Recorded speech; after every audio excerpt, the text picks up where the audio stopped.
like every other Yoruba community, Igboho is not exempted from farming. So lónìí a máa lọ sí oko pẹ́ẹ̀pẹ́ láti lọ bá àwọn àgbẹ̀ wa ṣeré, just to appreciate our farmers, spend the time with them, spend the day with them actually.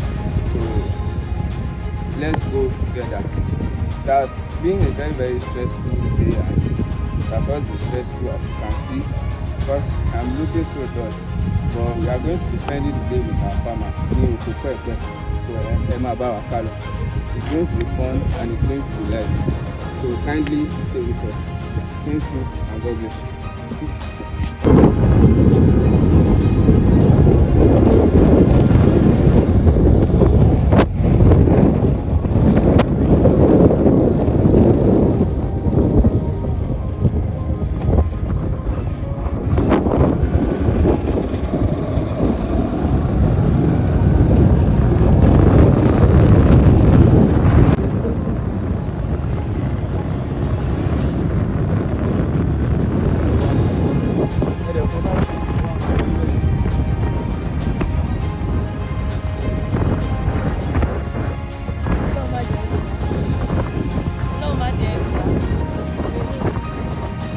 Nice one.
Because the football.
So at wani oko pẹ́ẹ̀pẹ́, and just like always, we are going to be joining the farmers. Iṣẹ́ ẹ̀wà jíjá la bá tí wọ́n ṣe, so a máa bá wọn ṣe. Ẹ jẹ́ ká máa ká lọ já ẹ̀wà ní oko pẹ́ẹ̀pẹ́. Ó wà ní Igboho mọ̀rẹ́, ọmọ alágbàjọ òòjọ́, ọmọ atapẹ́pẹ́ omi sétí aṣọ, ọmọ gègèlè lóró sànyà. Bad. So it's going to be fun. Let's harvest beans. Kini?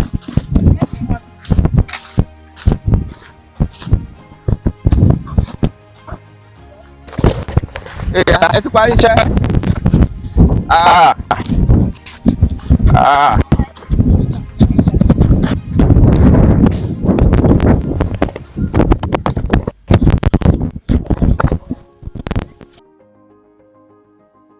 So unfortunately meet up pẹ̀lú ẹ̀wà jíjá apẹ́ka tó dé oko but ẹ̀wà tán jáde lé ìṣá ṣẹ́wọ̀ lóyin lélẹ̀ mọ́ ẹ̀wà funfun àbí. Okay. Ọjọ́ ọ̀la máa lónìí kò ń sòní.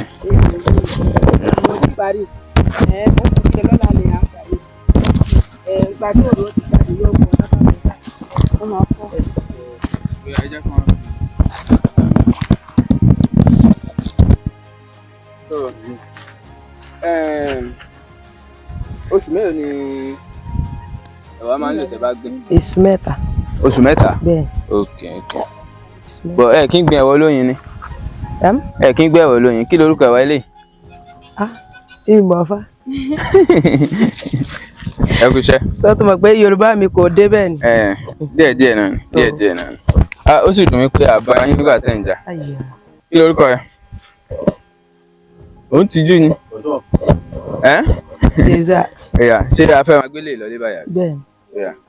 Ìwọ la fẹ́ gbé báyìí. Èmi fẹ́ gbé bẹ́ẹ̀. Ààbò díẹ̀ náà ni. Ó dùn mí pé àtètè dé ká bá yín já ẹ̀wà. Ẹ má bínú. Ẹ bá di lọ́la. Àwa àti Fúlàní ni ọmọ àṣà tá bá ṣà tẹ́ àwọn náà á padà ṣe lẹ́yìn ẹ̀hó tá bá já tẹ́ kò ní ṣà tẹ́ wọ́n máa gbé pọ̀kọ́pọ̀kẹ́ lọ ni àwọn náà á padà tẹ̀lé kò lè ṣà dáadáa. Yes sir. Ọjọ́ mélòó ló máa lò tó fi máa yọ? Bye. Tábà ti ṣà tẹ́ à ṣà tábà gbẹ́ à pa. Bí ìgbà mélòó lẹ fi máa ṣà ọjọ́ mélòó? Yóò tó ọjọ́ 5. Ọjọ́ 5. Bẹ́ẹ̀ ni ọjọ́ 5. Sí wàhálà. Ẹ kú iṣẹ́. Yes sir. Ẹ jáde wọn gbé lọ lé ìgbà tá àti bá ṣe kankan mọ́. Okay. Ẹ ṣé. Àbíṣe àbíṣẹ́lẹ̀ náà. Ese máa tẹ̀lé àgbẹ̀ pa ẹni. Irọ́. Ó ní yóò rò eléyìí òun nìkẹ́. Bàbá yìí. Kò tó bẹ́ẹ̀. Kò tó bẹ́ẹ̀.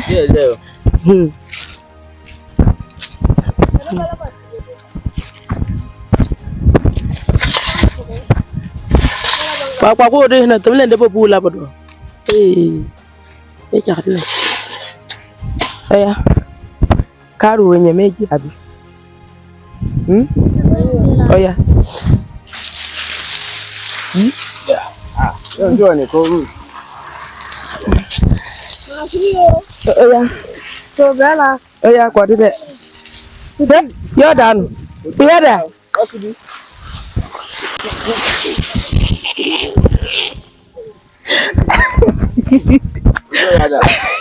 Ó bọ́ sáàrin. Kò tó dáadáa. Kò sí dáadáa. Tàbí ó tẹ̀ ṣe ìbùjáde o.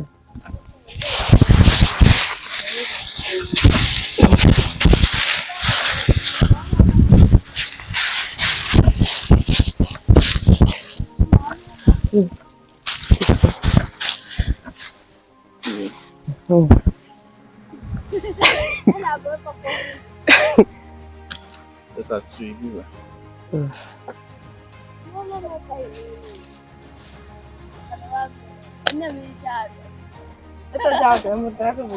You ready?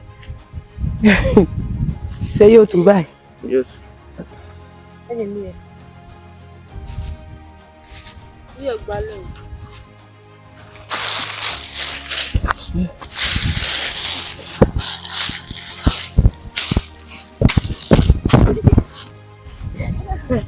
Baca ji. Esse.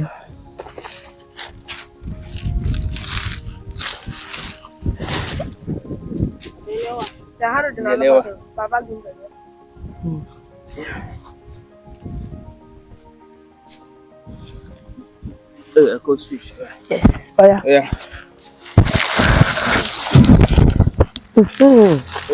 Fine. Okay.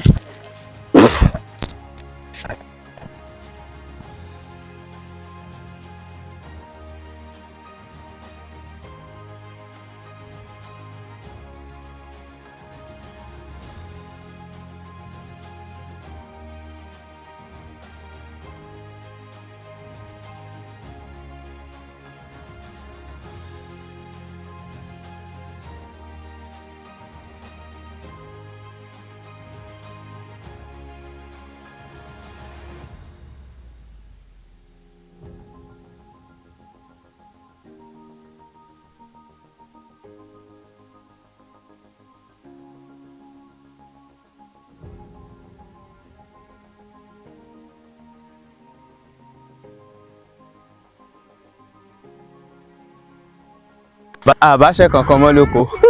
Àwa kò lọ́sàn-án. Àwa kò lọ́sàn-án. But iṣẹ́ àgbẹ̀ wà very very interesting láti ṣe.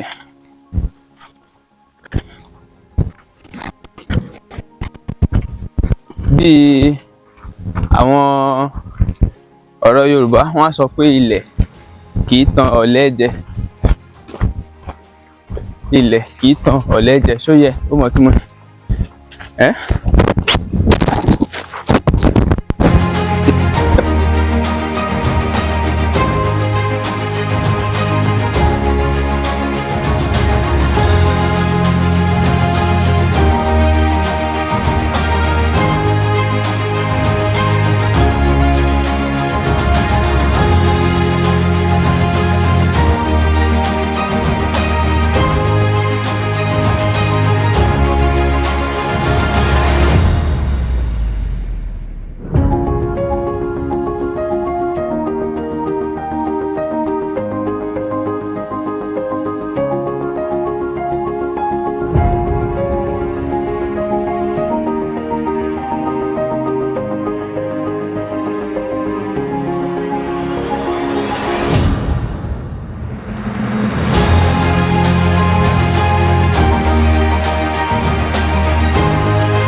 Èmi ò mọ̀.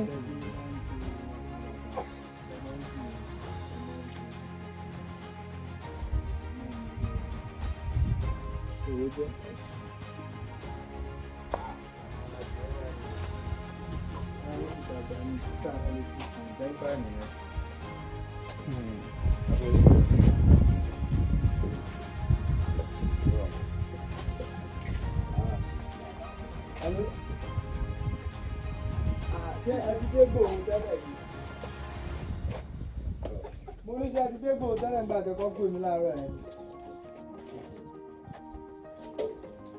Mo ní ṣé ẹ ti kọ́ dé Ìgbòho tẹ́lẹ̀ ìbàdàn kọjọ sọ̀rọ̀ pẹ̀lú àdúgbò. Kékeré àwọn ilé.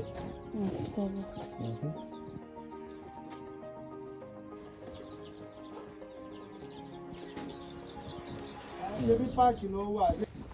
A fẹ́ lọ wá ìsì. A fẹ́ lọ wá ìsì táwọn fi dín.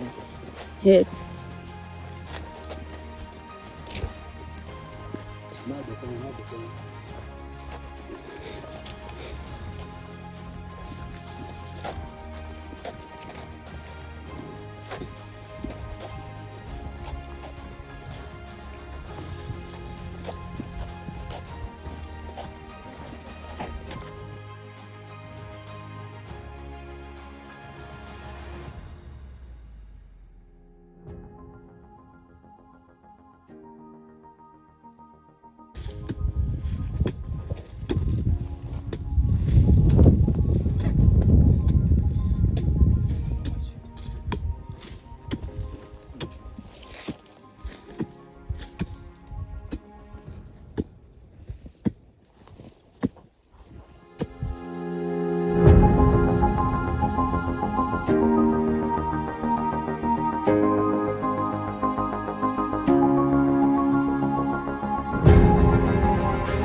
Kì í kàṣù lórí òkè o.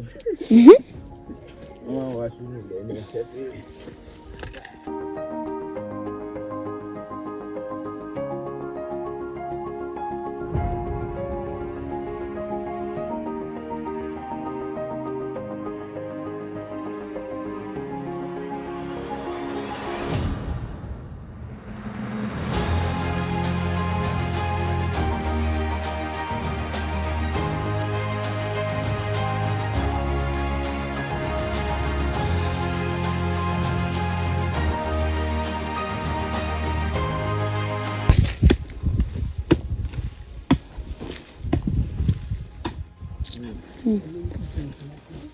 Ìkókó.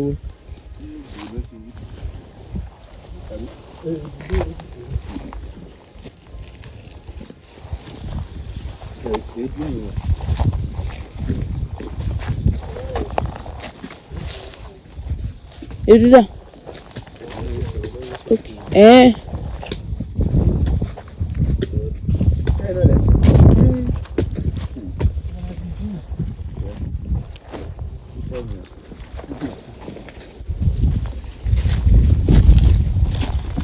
Ọ̀sùn ìlú. Wọ́n má da ìpẹ̀ bóyìn. Wọ́n máa tó bí jọ. Ok, wọ́n máa fi iná sí. Ẹ bá ti gbé dáadáa.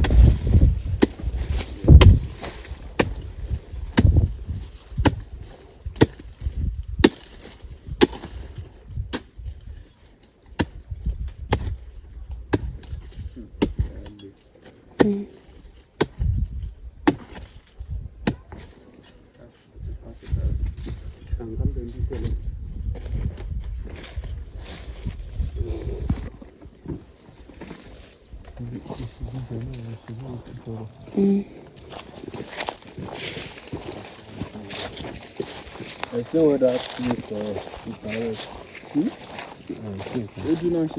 This is the process of making charcoal. The process of making charcoal. So wọ́n wò bóyá o ti ṣe ọjọ́ ọ̀lẹ́ ti dáná sí. A ó ti gbọ́ ó fẹ́ tó ìṣàkán báyìí. Ó tó yẹ wíìkì tẹ̀ dáná sí báyìí. Iná bẹ̀rẹ̀ dẹ̀ kú. Ẹ nà. Iná yẹn ò kú. Kọ́nà tá a bá fi rẹ̀ bó ṣe èṣù kan iná ò ní kú. Yé. Ó ó ti lọlẹ̀ ni ó máa ga jù báyìí lọ bí igi yẹn ṣe ń jó ló máa lọ sílẹ̀. Òkè ó dìgbà tó bá lọlẹ̀ tán ó ti ṣe nìyẹn.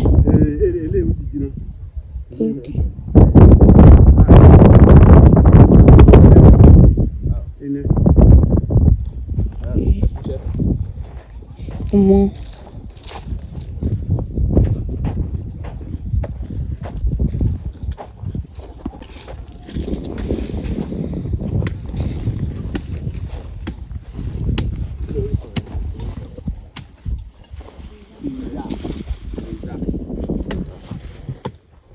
Ìṣòro fún mi látàárọ̀ wọ́n rò fáwọn àlejò àwọn ilé. Ṣé ìyàwó àbí? Náà àwọn ọmọ nínú. Àlejò kọ́. Wọ́n wò pa àlejò làwa. Kò sọ orúkọ fún mi ó kàn ń fún àwọn wò wá látàárọ̀. Nígbà tí kò mọ̀ yín tẹ́lẹ̀.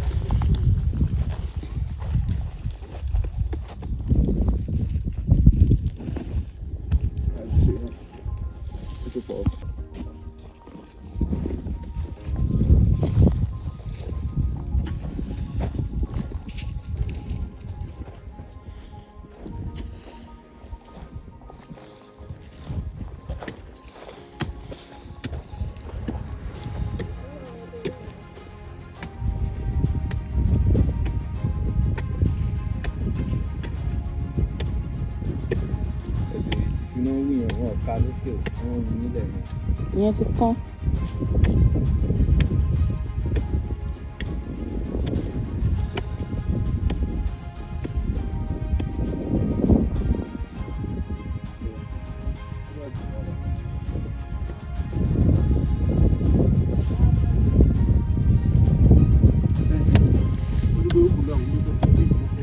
Okay.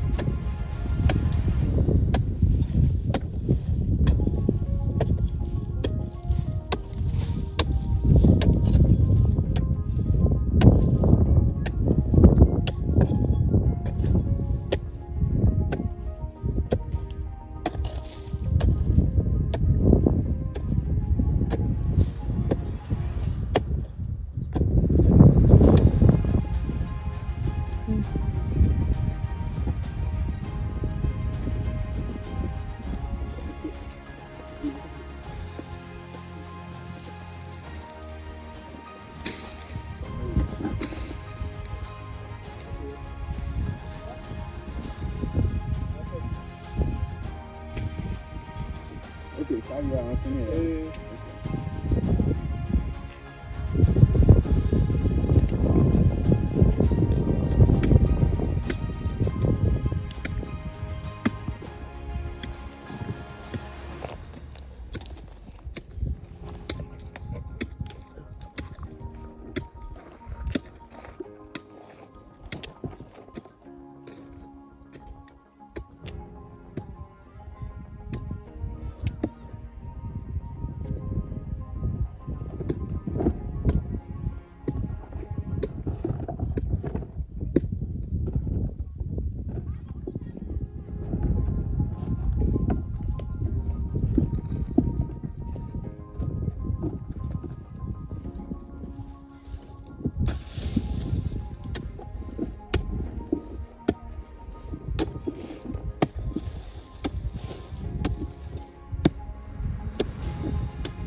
Olúwa, ó yá. Hey.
Ẹ̀gúsẹ́. Ẹ̀gúsẹ́.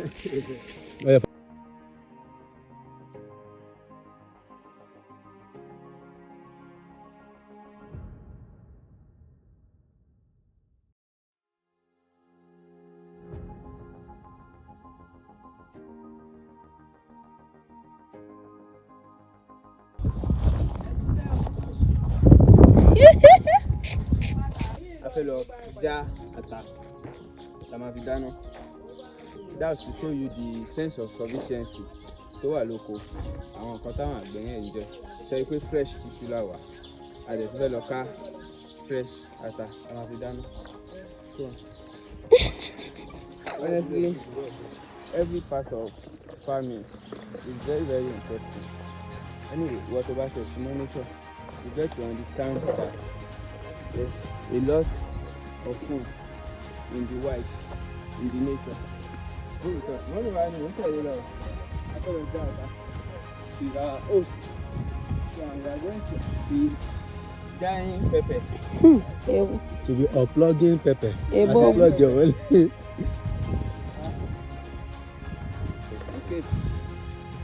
case of avocado. In case of avocado. Now be small avocado around. small avocados around.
Kí lélẹ̀?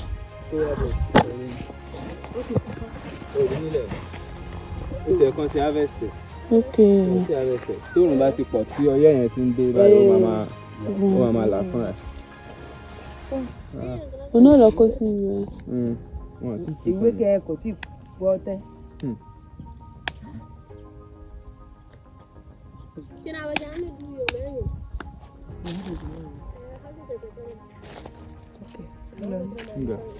Ilé ti yá. Ẹ̀rí nǹkan.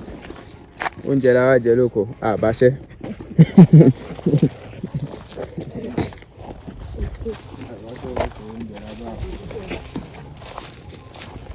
A máa wá láti tètè. Iṣẹ́ máa wà dáadáa.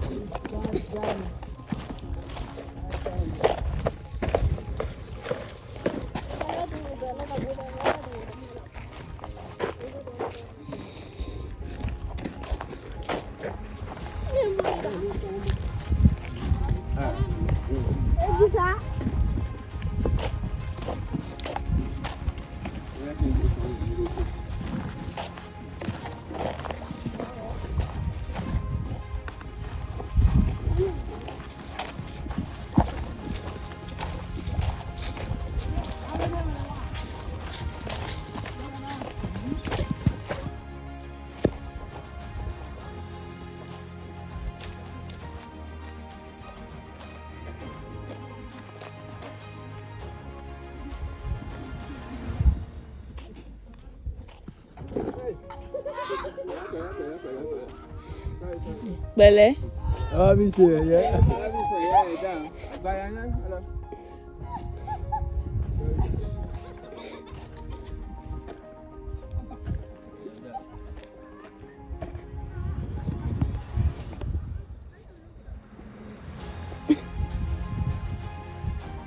Wá yóò dáa.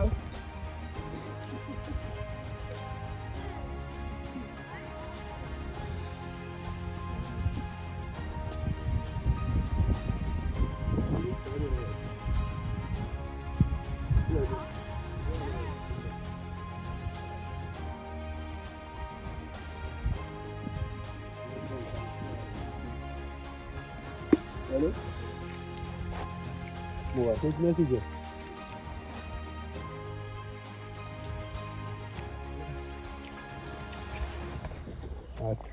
Kí ló ń ṣe? Kí ló ń ṣe? Ò ń ṣiṣẹ́ ni. Normal. Èyí tí ó sẹ̀dọ̀ kan sí mi ń sìn. Ó jẹ́ ìyẹn jẹ́ half of a million.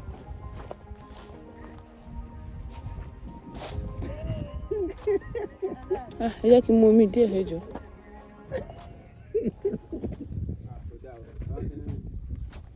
Ṣé bí èèyàn mi lè mú? Yearly 400. Ó dẹ̀ ní yearly.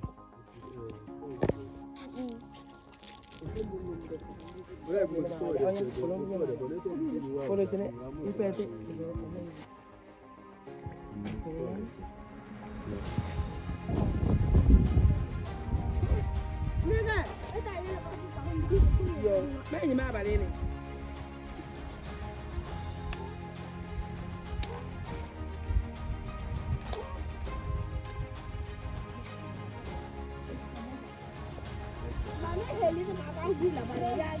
Oṣù màálù kìíní.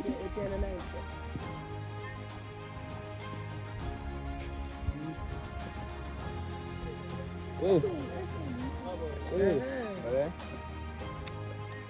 Bad jam.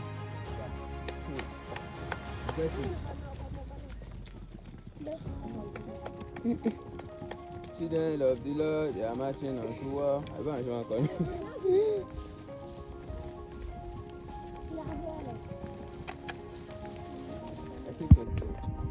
Tààrà bèbè sóòmù lẹ́ta ọ̀.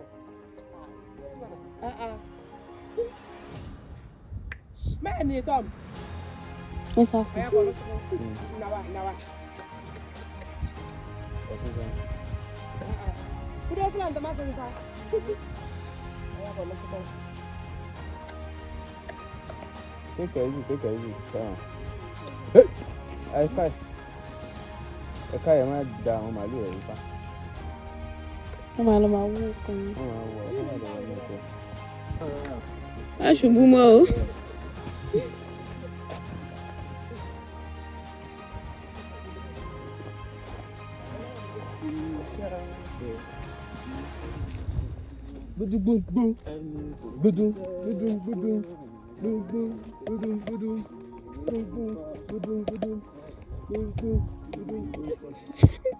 Gúgúrú ni.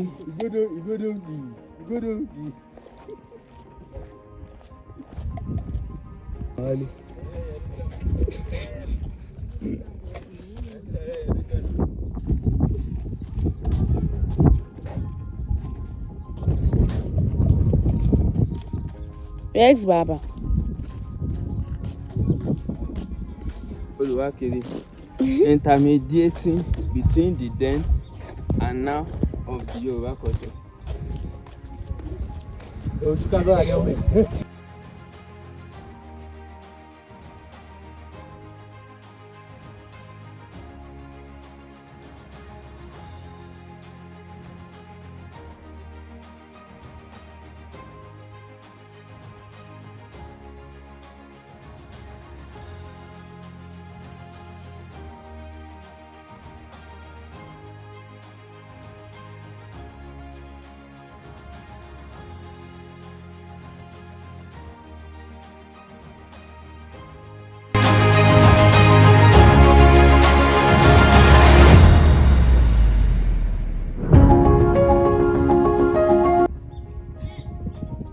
Ewúro lélẹ̀. Okay.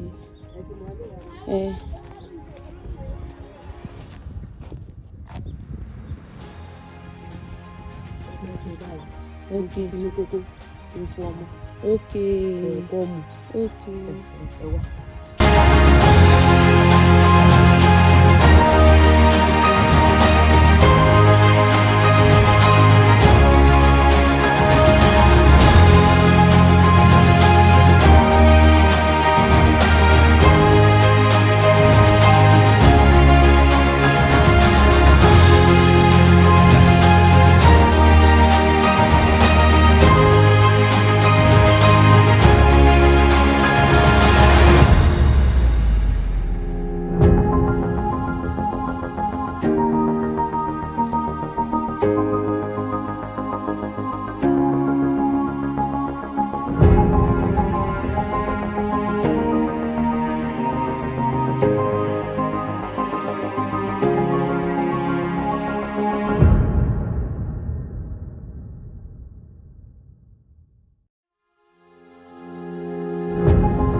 Bọ̀dẹ̀ ní kòrò. Oníkòrò. Kò ní kòrò. Yóò kòrò àmọ́. Yóò padà dùn.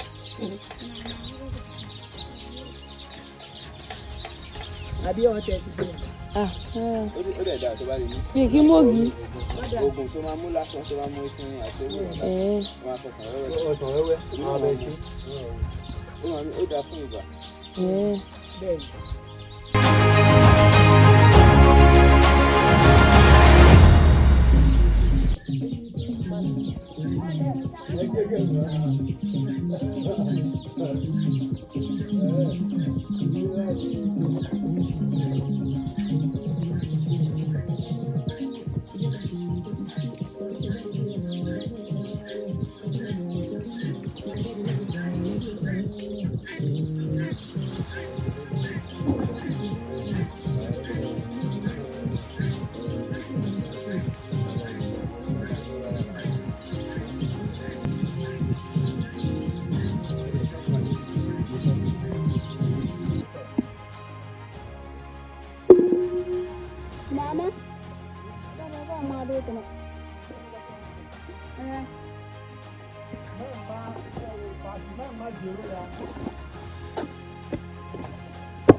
Ẹ káalẹ́ sà o, ẹ kú àtàárọ̀, ṣé ọwọ́ yá, ẹ kú àlejò wa, ẹ ṣé gan a dúpẹ́.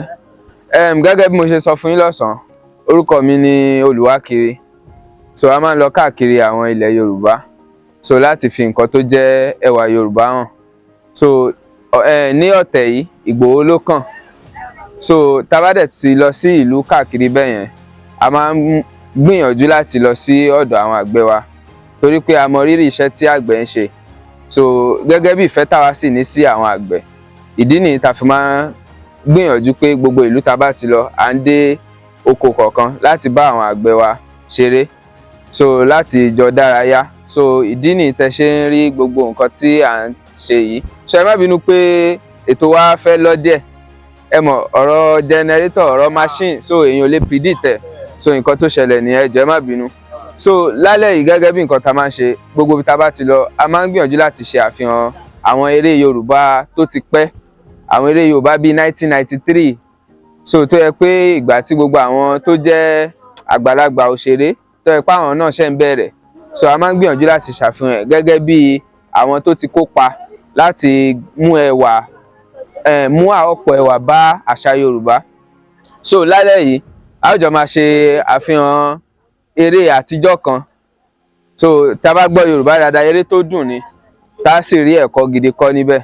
So ẹ jọ̀ọ́ ẹ jẹ́ ká farabalẹ̀ kájọ wò ó, ṣé ti gbọ́.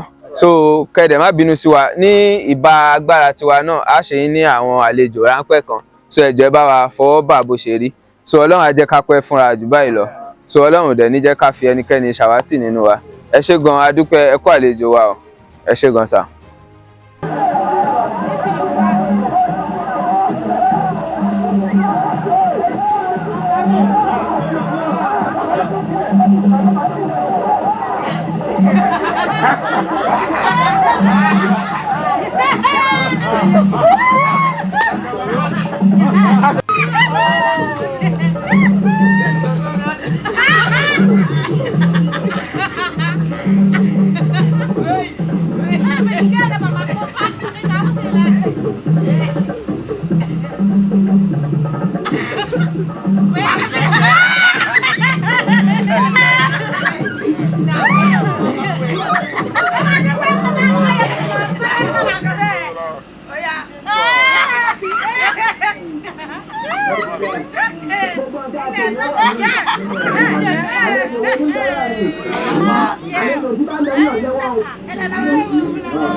Ifá ìkúrọ̀ ìbò ìsílẹ̀ ọ̀pẹ̀ lòdì níbalẹ̀ fọmọ́jọ́ olúwo kí ló dé kí ẹ tó òótọ́ bẹ̀ àríjọwọ̀ ń parú ẹ̀ràn yìí bá bí ilé ọ̀rọ̀ ẹ̀ ń fẹ́ jẹ́wọ́ kò tó òótọ́ kò sí rán tó bí ẹ wò ó ẹ̀yin ọmọ ẹ máa lọ lónìí torí pé abẹ́ dáadé bọ́ba kò sì gbọ́dọ̀ kọjá òní ajé òun ló dà adé mọ̀ lọ́wọ́ ọ̀dọ̀ bàbá afọbajẹ ṣé ẹ dáadé gidi mọ̀ àjọ á ní dáadé gidi mọ̀.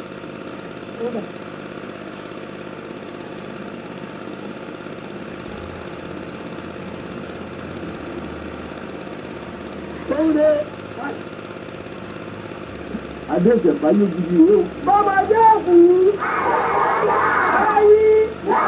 So ẹ ṣé gan adúpẹ́ sà, ẹ kú àlejò wa. So ibi tá máa rí mọ náà lélẹ́yìí lálẹ́ yìí. So Ọlọ́run á tún máa fún wa ní ọjọ́ láti tún ríra.